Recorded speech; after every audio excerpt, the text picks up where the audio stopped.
Bonjour à tous et bienvenue dans ce nouvel épisode de Vivez la Vendée. On va parler de VTT Trial parce que c'est la Coupe du Monde de VTT Trial à La Roche-sur-Yon. Bonjour Titouan. Bonjour. Il y a 150 pilotes, donc là c'est compliqué, c'est ça?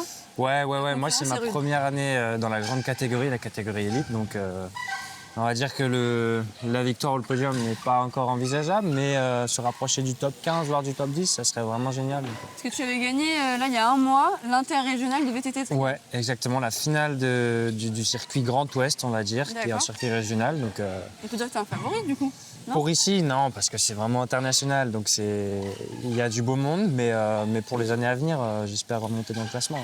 Tu as 19 ans, donc tu as encore le temps, j'imagine. C'est le début pour toi ou ça fait quand même longtemps que tu pratiques? Eh bien, ça fait 9 ans que j'ai commencé ce VTT Trial et on va dire ça fait 3 saisons que je suis sportif de haut niveau et environ 4 saisons que je pratique à l'international, donc les Coupes du Monde comme ça, ouais. Tu espères en vivre ou pour l'instant c'est une passion, t'as pas trop... tu fais tes études et tu verras plus tard C'est ça, pour l'instant j'essaye de mêler les deux au mieux, le trial et mes études. Je suis en 2e année de STAPS, en management du sport à Rennes. Et le but, c'est de m'assurer quand même un avenir professionnel avec ces études, tout en continuant à pratiquer ma passion à fond. Je vais faire la pression de mes pneus et il sera temps d'attaquer l'échauffement. Et une super belle épreuve avec un format qui change pour nous, format indoor, un peu décalé dans la saison aussi. On prépare le championnat du monde qui aura lieu à Abu Dhabi. Donc voilà, vraiment super cool d'être ici pour une épreuve originale avec vraiment un beau plateau qui a été mis en place, donc on va se régaler à mon avis. Comment ça s'organise en fait cette compétition? Quel va être un peu le timing? Là tu vas t'échauffer et derrière nous c'est l'échauffement. Ouais, carrément c'est l'échauffement. En fait la compétition se déroule en poules, donc on est par catégorie, on a plusieurs poules. Nous on est 4 poules dans ma catégorie et on vient s'échauffer environ 1 heure avant. Donc ça c'est vraiment au plus proche de la compète, mais les semaines d'avant, on est déjà concentré sur la course, donc faire le plus de cardio possible, être vraiment confiant sur le vélo et pour arriver au mieux sur la course et pouvoir faire le meilleur résultat possible. Est-ce que l'objectif c'est de pouvoir en vivre? Là tu as 19 ans, donc tu es encore jeune, mais... Ouais, et moi je fais des études à côté, je suis en 2e année de STAPS en management du sport à Rennes. Et le but, c'est de m'assurer un avenir professionnel avant tout et de pouvoir mêler les deux au mieux, de la meilleure façon possible. Et ça se passe relativement bien pour l'instant. Qu'est-ce qui est le plus difficile? Parce que là, c'est un mélange, le VTT Trial, entre le côté très spectaculaire, donc dangereux, mais aussi c'est très technique. Donc c'est ça qu'il faut... Je dirais l'enchaînement dans les compétitions, dans les zones, de rester lucide jusqu'à la fin, alors que il y a des mouvements qui sont très difficiles à réaliser, donc pouvoir les enchaîner de façon très importante dans les zones, c'est assez dur. Comment tu t'entraînes pour éviter de te faire mal? Tu t'es déjà fait mal, enfin, c'est obligé. Ouais, pas gravement, je me suis jamais rien cassé. J'ai un peu de chance là-dessus, mais un entraînement, en fait, on a différentes phases d'entraînement, on va dire. Sur le vélo, on peut faire beaucoup de techniques sur un entraînement. L'entraînement d'après, on peut faire beaucoup de cardio. Et l'entraînement d'après, on fait que des mouvements isolés et on les répète. Donc ça dépend vachement. Ça devient à un moment donné une routine, enfin, il y a très peu de place finalement au risque.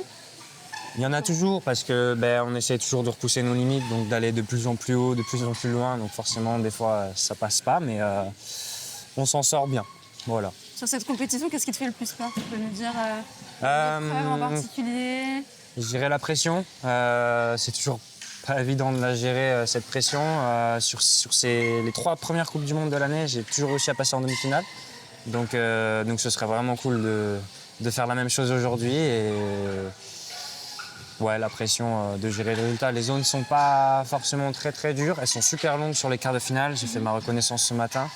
Et les demi-finales seront tracées que ce soir ou demain. Donc on découvrira. Ton échauffement et même la compétition, qu'est-ce que tu vas faire? Tu peux nous expliquer en détail ce qu'on va pouvoir voir? Je vais essayer d'être là pour voir quand tu vas être dans la compétition. Au niveau de mon échauffement, je commence par un échauffement articulaire avec un élastique. J'essaye de pallier à tous les problèmes physiques qu'on peut rencontrer avant la course ou pendant la course.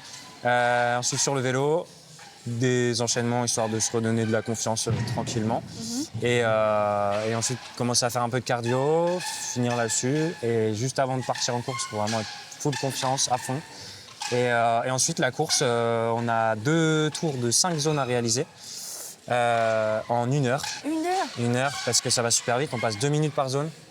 Donc on passe vraiment du temps en zone et ensuite il faut les enchaîner toutes sans avoir vraiment beaucoup de moments pour récupérer nous. Donc c'est très très dynamique, donc il ne faut pas perdre de temps nulle part. Donc voilà, et ensuite on va rendre un système de carton ou de pointage et on va le rendre à la fin à la table d'arbitrage. L'ambiance entre vous, elle est comment? Enfin, je veux dire, il y a beaucoup comme tu dis, il y a beaucoup de pression, donc vous vous entraînez quand même, tu vois, parce qu'on ne parle pas les mêmes langues ici. Ouais, c'est ça. On parle majoritairement anglais avec les pilotes internationaux, mais on s'entend tous bien. C'est un petit sport niche, donc on se connaît tous. Donc ça se passe vraiment bien là-dessus. Tu les connais de nom, genre sur les réseaux? Ouais, c'est ça. On suit, il y a pas mal de monde qui se suit sur Insta et on se voit tous sur les mêmes Coupes du Monde, donc forcément ça crée des liens avec les Anglais, les Espagnols, enfin plein de nations et c'est vraiment chouette d'avoir cette communauté-là. Tu parles de sport de niche. Comment t'es venu du coup à faire ce sport? C'est ça que je ne connaissais pas tellement. Non, c'est clair, c'est petit comme milieu. J'ai commencé par le VTT classique dans mon club en Bretagne. Et il y avait déjà des trialistes qui pratiquaient la discipline du trial. Et ça m'a intrigué directement quand j'étais petit. Et je suis allé les voir. Ensuite, j'ai commencé avec mon VTT à les imiter un peu. Mes parents m'ont acheté mon premier vélo trial quand j'avais 10-11 ans.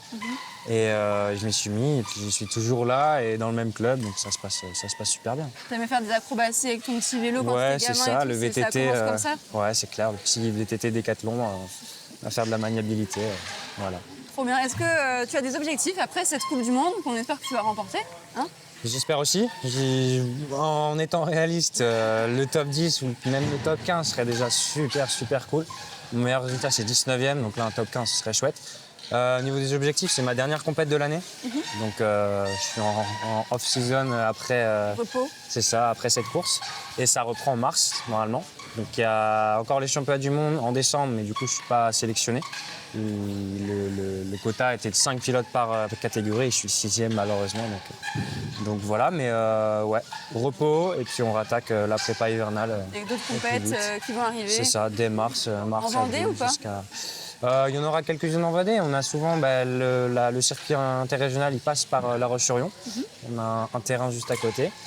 Et sinon, autour de Nantes, autour de Rennes, autour des Côtes d'Armor, dans cette région-là. Merci beaucoup, Titouan, pour Merci avoir partagé ta passion. Avec plaisir.